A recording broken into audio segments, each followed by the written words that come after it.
Hey guys, Mike here, the Detroit Borg, with a look at the Samsung Galaxy S4 Mini. So this is sort of a miniaturized version of the very popular Galaxy S4. So the Galaxy S4 is a 5-inch phone. This is a 4.3-inch phone, so it's kind of iPhone 5 in size and form factor.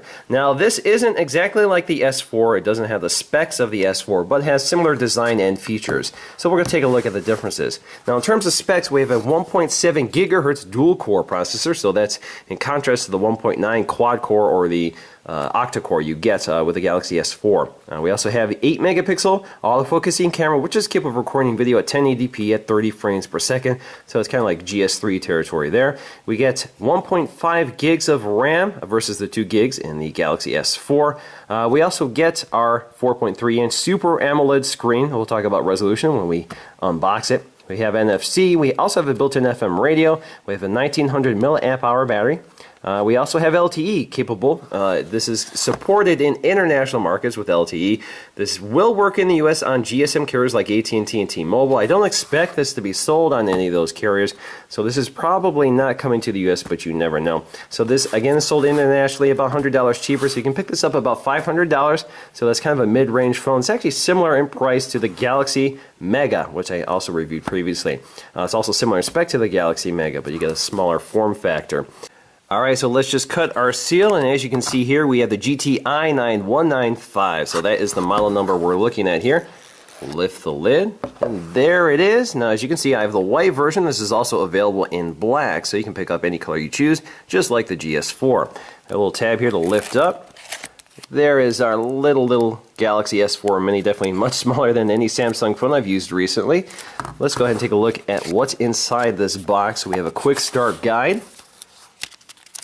So this is the US, or not US, this is the UK version, so it's in English this time.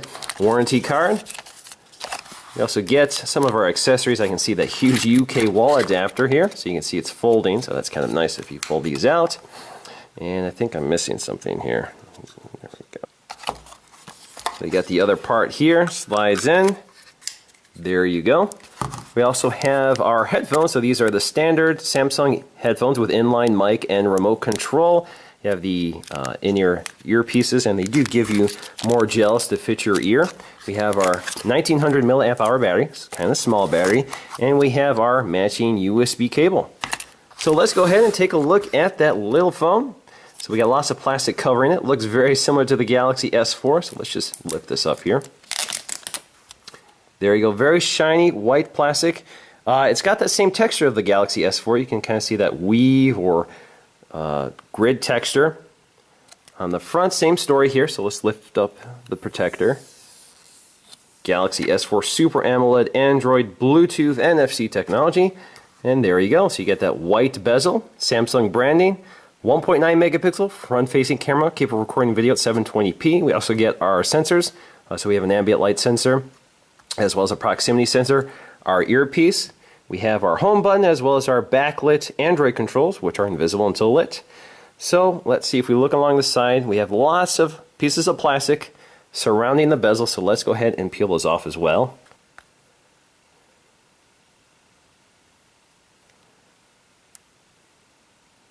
Alright, so there we go, we got the last piece of plastic. Now around the camera we don't see a piece of plastic like you got with the Galaxy S4, so nothing to peel off there. So let's just take a quick look around here so you can see our power button in the traditional Samsung position. We have our thumb port for popping off the back panel. We have a headphone, or actually that's our IR blaster. That's the headphone jack. That is the microphone. So this does have the IR blaster we're familiar with now with the Galaxy S4 and every other Samsung device. We have our volume rocker up and down. We have our micro USB port, another microphone down here. And we have our speaker grill down here. So it's exactly like a miniaturized version of the Galaxy S4 full size. So same story here, LED flash in the same position, speaker in the same position, all the ports in the same position, same design with that metal bezel, or plastic simulated metal bezel, same ports on the top, IR blaster, microphone, headphone jack, same volume rocker, just shrunken down a bit, and same with the sleep-wake button on the side. Alright, so let's crack open this phone. So we're going to peel off this back cover. Pops right off. So there you go. It's pretty much all battery in this case. The phone is so tiny. And you can also see that the micro SD card slot, so this is capable of holding up to 64 gig micro SD cards, as well as our SIM slot right here, so it's underneath the battery. You can see our battery contact points up here. So let's go ahead and install our battery. Just going to drop it in, pop it into place. Now another thing you're missing here is a LED notification light, so that's usually positioned over here. You'll find that on the GS4 5-inch as well as phones like the Galaxy Mega. Alright, so let's just go ahead and boot this up for the first time. A little vibration. Galaxy S4 Mini GTI 9195.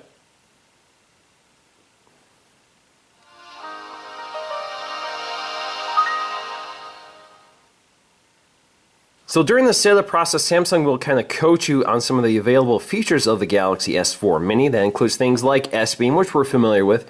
That allows you to transfer files between phones by touching the back of the phone. If you tap on any one of these features, it will explain exactly what it is, and it will illustrate it for you as well. You have voice control, which you can toggle on and off. It's off by default. So for example, you can stop or snooze an alarm with voice commands such as stop or snooze. Same with capture, you can say cheese, smile, or shoot. Same with music controls, that sort of thing. You have to be about 20 to 30 centimeters away for that to work. We also have easy mode, which kind of turns the phone into kind of a simpler user interface. It places all the major apps on the home screen, so you have quick access to everything you need without setting up the device personally. You also have adapt display, which will adapt the display to the ambient conditions. So let's go to next. And we can name our phone as well, so let me go ahead and name it to our Galaxy S4 Mini.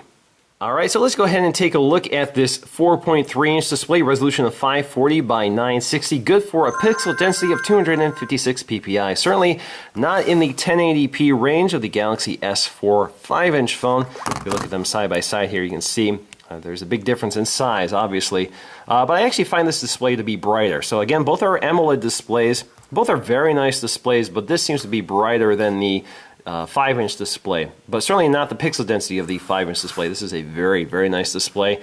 But if we look at the iPhone 5 here, again, very similar in size and form factor to the GS4 Mini. You can see that the GS4 Mini is still a bit larger. They've filled the same footprint with a larger display than the iPhone 5. Now, the iPhone 5 is narrower. It's also a little taller than the GS4 Mini. It's kind of minor difference here. It's also a little thicker. The GS4 Mini is quite a bit thicker than the iPhone 5. But overall, the same footprint, the same size and form factor. I definitely like this size. It's very comfortable to use. You can see you can reach the entire screen with your thumb in one hand, so you don't have to do any sort of hand gymnastics to operate the phone. I really like that sort of size and form factor, so it's kind of nice to see we're getting this from Samsung instead of focusing entirely on large phones. Now, like the full-size GS4, this is running the latest version of Android 4.2.2. It's also running the latest version of TouchWiz, so you get very similar overall user experience, including that starburst effect to unlock the screen. If we look at our home screens, again, very similar territory here. This is the default configuration, so you have lots of Samsung-orientated widgets. So you got Samsung Hub, you got the Story Album app, you got your weather and clock widget, a lot of the pre-installed apps, your camera widgets or your camera app. There you go. So you got lots and lots of them. You can use that little scroller here. You can edit them just by pinching out. You can change which one is the home screen. You can delete them. That sort of thing. So it's all pretty familiar territory here. If we go to your apps here, you can see the apps that Samsung has included. That includes S Planner, of course, Chat On, Samsung Apps, and Samsung Hub. You also have Watch On. Now, Watch On is the app that allows you to use the IR Blaster to control your TV. I've demonstrated that before. It's kind of a nice app. Basically, it allows you to connect to your TV so you can program your devices into the Watch On app and control it using your phone. You also have Group Play, which allows you to connect other Samsung devices so you can share music, files, or games. It's kind of a neat app as well. We have S-Translator, which translates text in real time, works pretty well, so you can both speak it and write text, and it'll translate for you. It's kind of nice if you're traveling. You have an FM radio here, which is kind of different.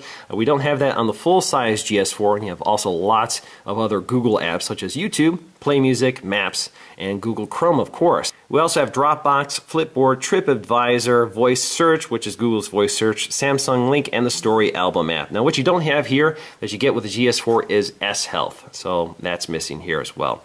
Now, in terms of feature set, this is pretty familiar territory here. We do have lock screen widgets, which are turned off by default, and I'll show you how to enable those under settings. Again, this is Android 4.2, so we have our drop-down menu here with our expandable notifications. We have our widgets up here, which is a very touch-whiz sort of thing to do. We can also use that two-finger gesture to bring down our quick settings. So you can see the quick settings actually reveals some of the differences between the 5-inch model and the Mini. So let's go to our quick settings here, and you can see some of the things that are missing here.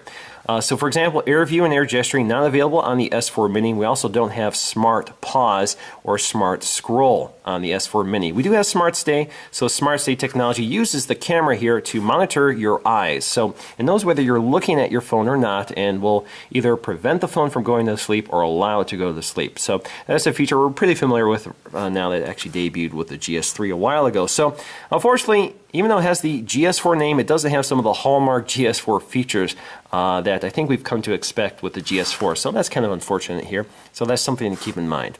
Now, as always, we have our Android controls down here. So we have our menu button, which again is contextual. We have our back button, and we have our home button. Some of these have dual functions. So for example, if we tap and hold the menu button, it gets us to Google Now. What's the weather like tomorrow in Detroit? Tomorrow's forecast for Detroit is 79 degrees and partly cloudy. All right, now the home button also has a few functions here. So if we tap and hold that, it gets us to our app launcher here. So these are all of our recent apps, and we can quickly jump to any one of them just by tapping on them or swipe them out of the way. We can also clear all of them just by hitting that. Get us back there. We can go to Google Now as well. Brings us to Google Search. And if we go back here to our System Manager here, so you can see our active apps. We can end individual apps. We can go to downloads, RAMs. You can see how much RAM we have left running, and we can see our storage capacity. Now you can also double tap the home button to get to S-Voice. What's the weather like tomorrow in Detroit?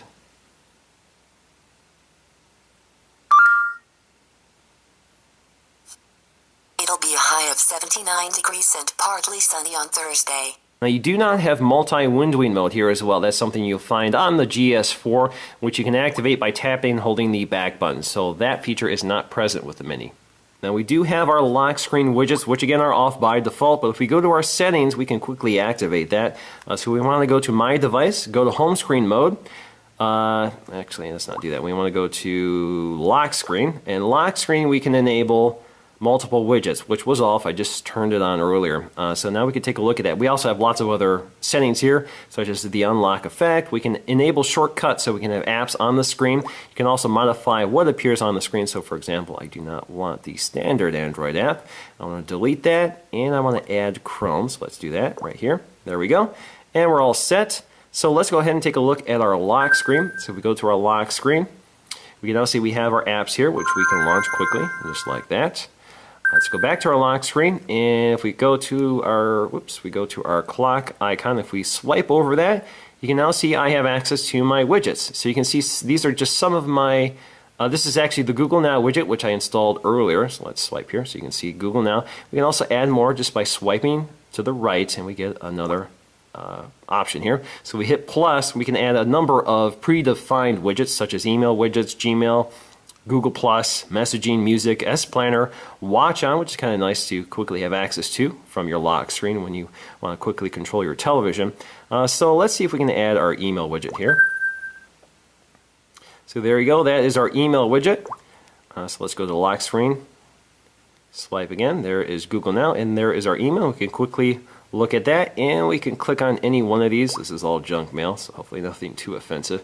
But there you go, works pretty well. Now you can also quickly access your apps from the lock screen just by swiping left. So you have these predefined apps, which you can modify as well. So you can add apps or remove apps, or you can change this to the camera. So if you rather just activate the camera by swiping to the left, you can do that under settings. So let me go ahead and fix this and go to settings, go to my lock screen, go to my lock screen widgets, go to clock or personal, actually no, favorite apps or camera.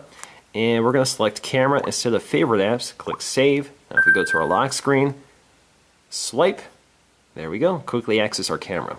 Now speaking of the camera, again, this is actually very familiar. We have our modes here, so we have sports, night, auto, beauty face, best photo, continuous shot, best face, sound and shot, rich tone HDR, panorama, sports, etc., etc., etc. So we have lots of modes here. What you won't find is that dual shot mode, which records both the front-facing and rear-facing camera at the same time. That's something the GS4 does. Now the controls are pretty familiar here. So we have our camera shutter, we have our video.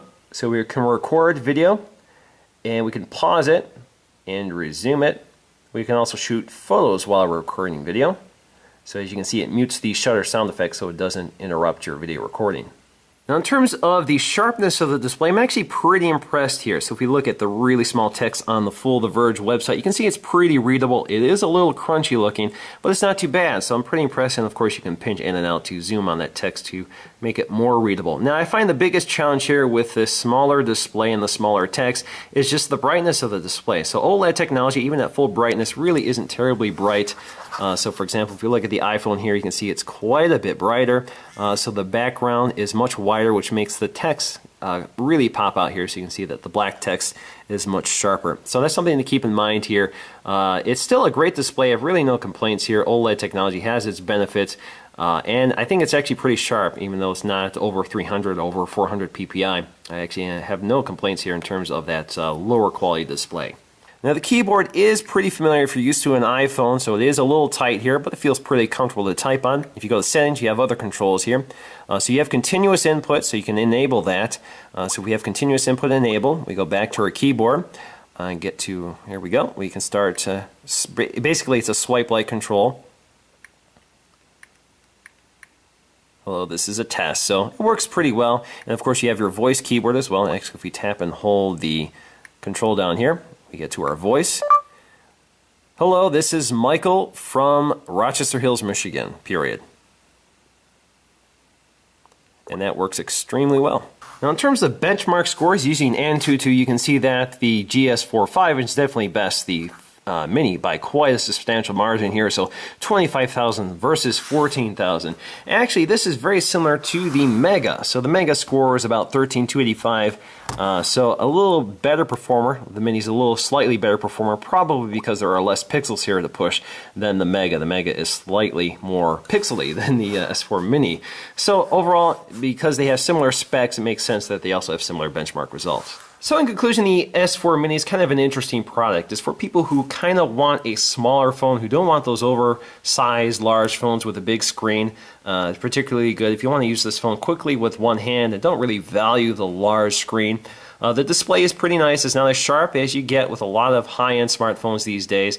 And as a mid-range phone, it's got mid-range specs, including a mid-range camera, mid-range CPU.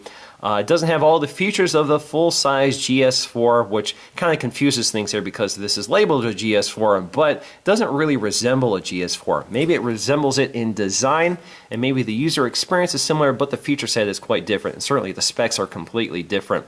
So it's called a GS4 Mini, but really it's its own product. It's still a mid-range phone. It would be nice if we had a phone this size with full high-end specs. So it'd be nice if the GS4 Mini actually resembled the GS4 in specs but had the smaller form factor. Not everybody likes a large screen, so that's a consideration here. That's why the iPhone 5 is still only 4 inches. It's why a lot of people still prefer that size instead of going to the 5-inch phones we're getting nowadays. So definitely, I like this phone. I wish the specs were a little bit better. I wish the camera was a little bit better. I wish the screen was a little sharper resolution. But I'm pretty impressed overall for the price.